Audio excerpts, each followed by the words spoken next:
của chú anh chị.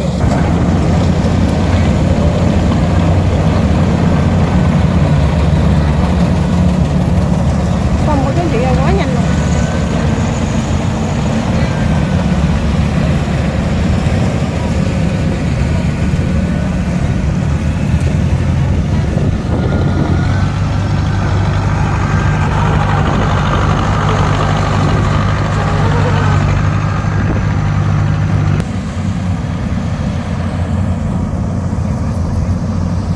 Rất là nhanh của chú anh chị ha. Kim Hoàng quay vlog mến chào đến quý ông bà, cô bác, anh chị ha, một buổi trưa an lành và hạnh phúc. Thì hôm nay Kim Hoàng quay vlog có mặt tại cánh đồng xã Phú Xuân của chú anh chị, và bây giờ sát nhập tỉnh lại là xã Phú An của chú anh chị ha. Hiện tại thì Kim Hoàng quay vlog có mặt tại trên đồng, và hiện tại máy cắt đang hoạt động, và Kim Hoàng quay vlog để chia sẻ với chú anh chị cùng xem của chú anh chị ha. Xin mời quý chú anh chị cùng theo dõi của chú anh chị.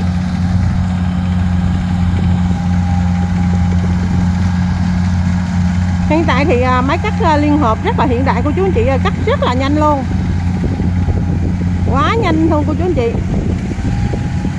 Tại bây giờ ở đây thì lúa cũng lúa đứng của chú anh chị, cho nên là mấy anh cắt rất là nhanh, là máy rất hiện đại luôn.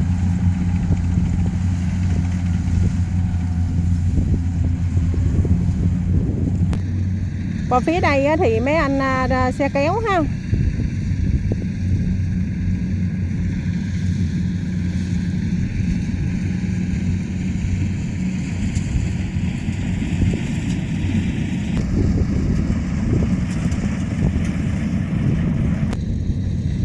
Ở đây thì phía đây mấy anh xe kéo của chú anh chị.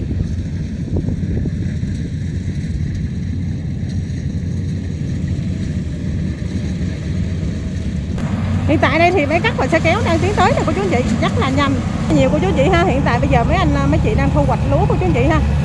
Máy cắt liên hợp rất là nhanh rồi.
Mấy anh đang di chuyển lúa lên xe của chú anh chị ha.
Quá nhanh luôn cô chú anh chị ơi. Cả chục cái máy thì tích tắc trong vòng chỉ có 40 phút rồi đã xong hết cô chú anh chị.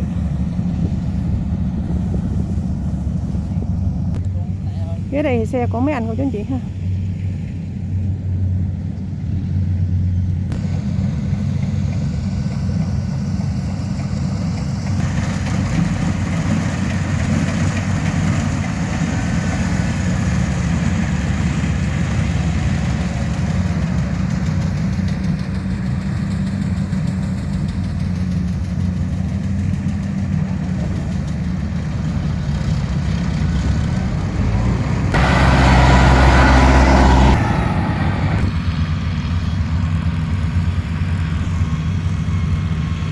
Quá nhanh luôn.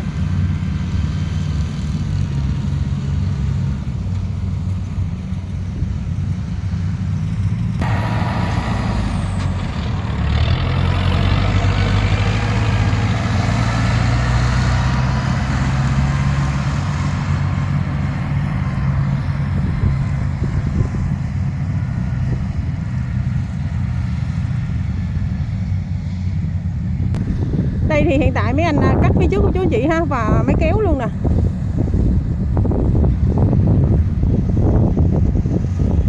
Luôn. Dạ. Nói chung là máy xả luôn chứ không phải dạ. cái vùng này mà dạ. cái này đâu. Dạ. Do thời tiết hay sao anh? Dạ, do thời tiết. Dạ. Nó bông nó có bông nhưng mà nó quá lét. Dạ.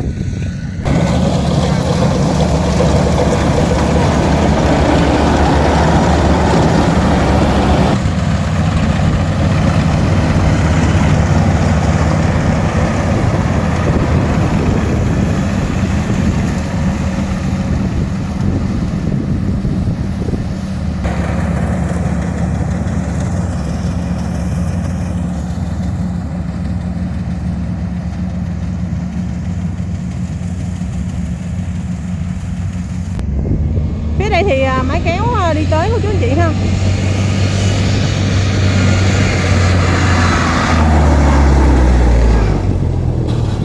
Tại mấy anh sẽ di chuyển phía bên đây cắt luôn của chú anh chị ha.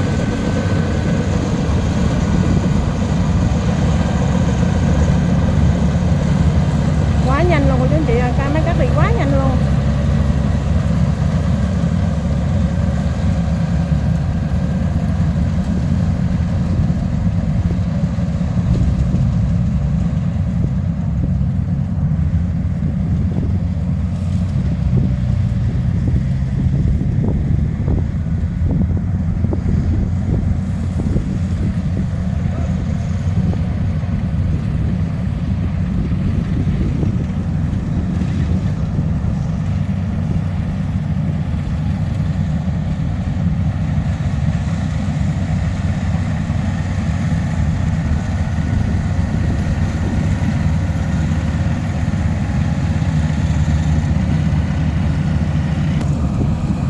Chị.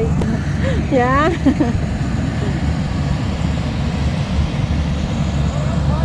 Dạ.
Hiện tại đây cánh đồng đây mới mở ra ở đây thì tầm khoảng 2 ngày nữa hết nha chú anh chị. Cắt quá nhanh.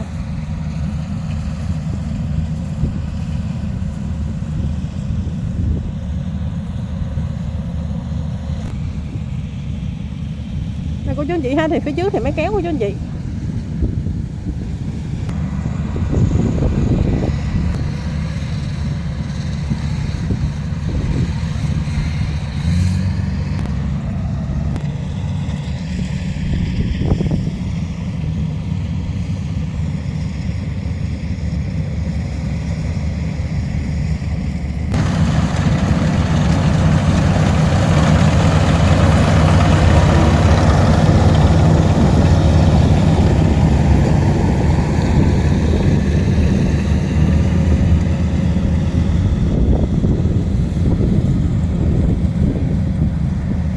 Máy kéo chạy quá nhanh luôn cô chú anh chị ơi.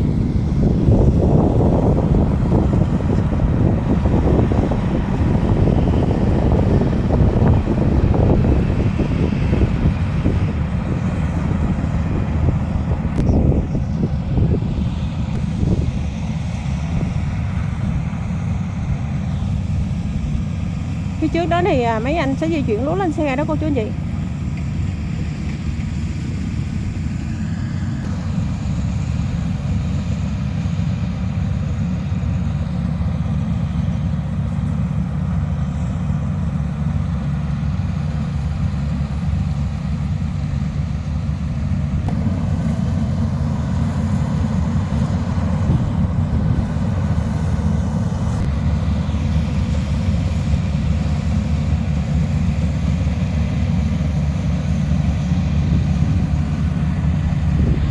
Mùa nay thì cô bác làm mỹ thất vụ của chú anh chị ơi.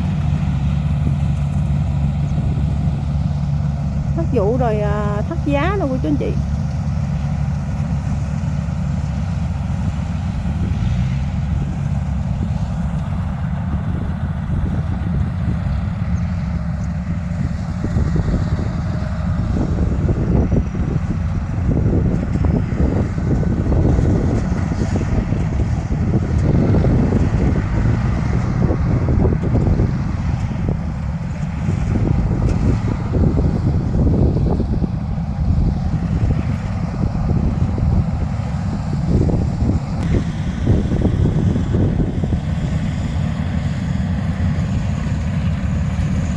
Tại đây mấy anh đó thì đang di chuyển tới nữa chú anh chị.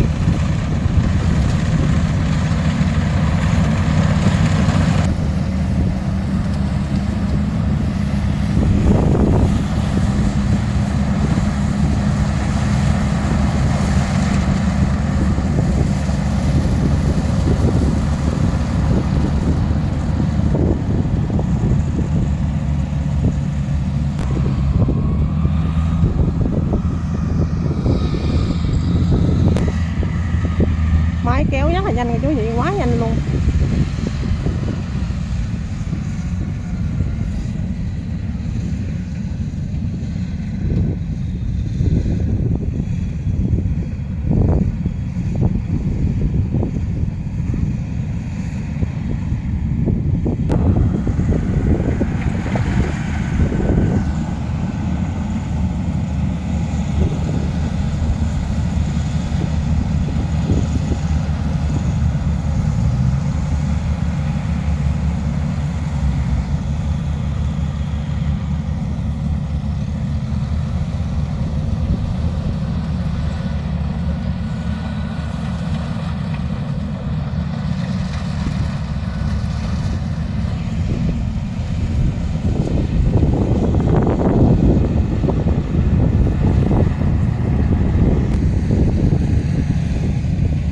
Phía trước đây thì hai cái máy cắt cô chú anh chị.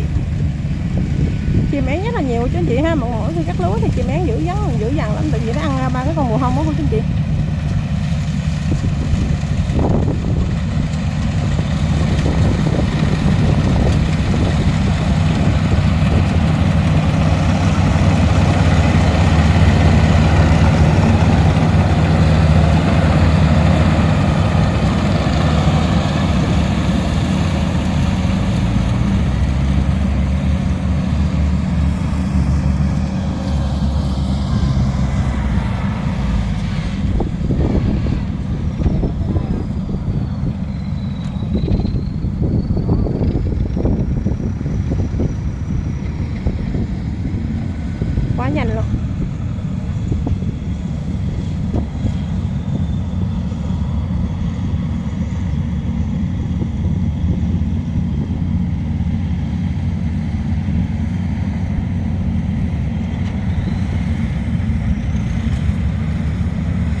Dưới đây á thì máy cắt rồi xe kéo luôn cô chú anh chị ơi.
Hiện tại giờ trên đồng rất là đông cô bác của chú anh chị, và hiện tại đang thu hoạch đó, cho nên là cô bác anh chị em sẽ gom vào đồng của chú anh chị.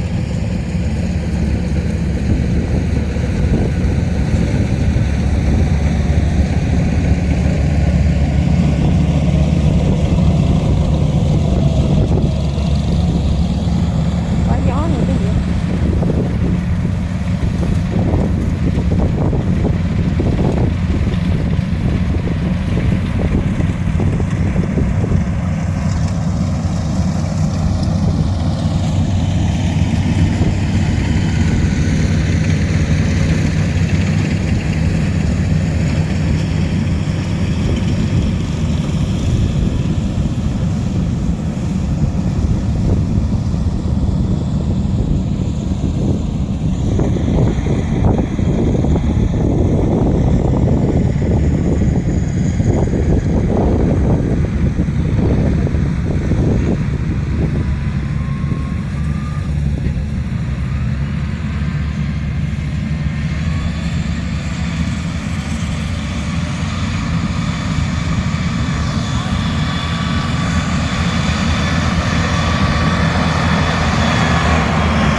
quy nhơn của Kim Hoàng Vlog đăng lên đó thì mong quý ông bà cô bác cho Kim Hoàng Vlog một lượt đăng ký của chú anh chị ha, và lượt like và lượt chia sẻ của chú anh chị. Kim Hoàng Vlog thành cảm ơn rất nhiều. Và trong khi này thì kênh của Kim Hoàng còn rất là nhỏ của chú anh chị ha, thì mong quý chú anh chị cho Kim Hoàng một cái vòng tay ấm áp của chú anh chị, là cho Kim Hoàng bằng một cách là đăng ký của chú anh chị ha. Thì Kim Hoàng Vlog thành thật cảm ơn quý chú anh chị rất nhiều ạ.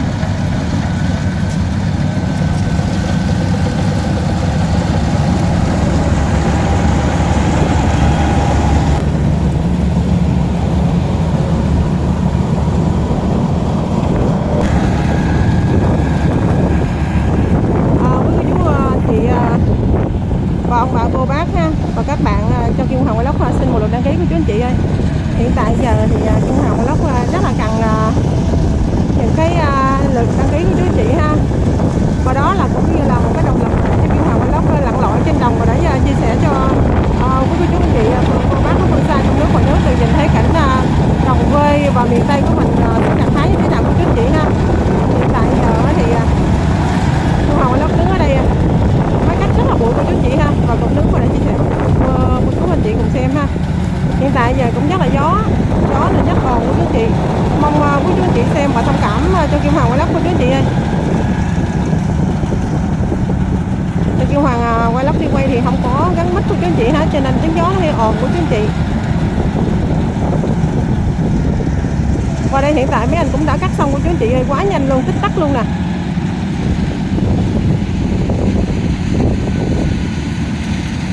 Quá nhanh luôn của chú anh chị ơi. Hiện tại giờ mấy anh sẽ qua cái miếng vụ kế bên của chú anh chị ha.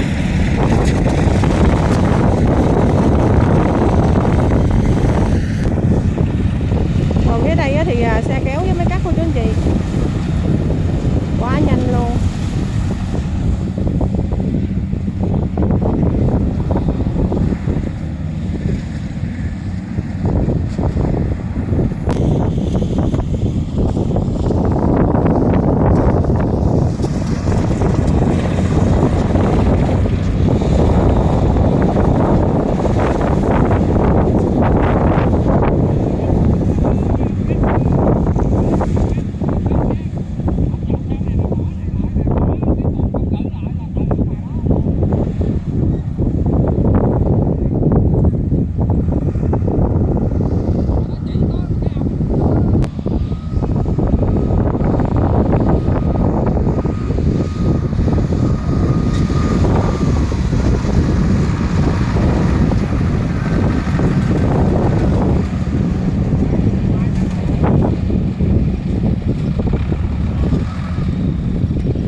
Hiện tại mấy anh xe kéo ha.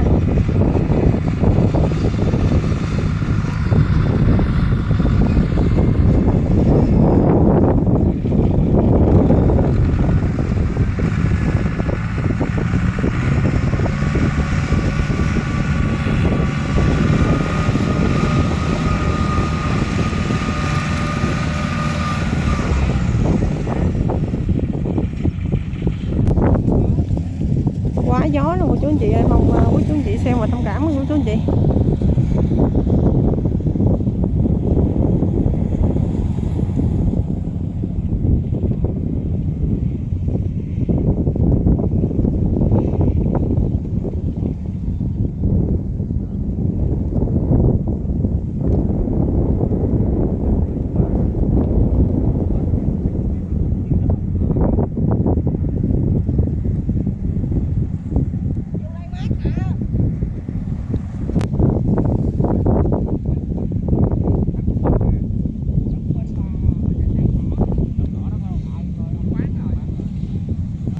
Ở đây cô chú anh chị ha, thì hiện tại chiếc xe máy kéo của mấy anh thì đang đợi chờ Mấy anh đang cắt lúa nè cô chú anh chị, đang tiếp tục cắt nữa ha, phải di chuyển ra ngoài luôn cô chú anh chị ơi.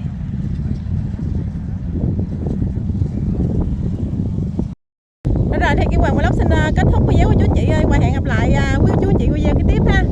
Thấy video hay ý nghĩa hãy cho Kim Hoàng Vlog một lượt đăng ký, lượt like, lượt chia sẻ của chú anh chị. Kim Hoàng Vlog thành thật cảm ơn quý chú anh chị rất nhiều.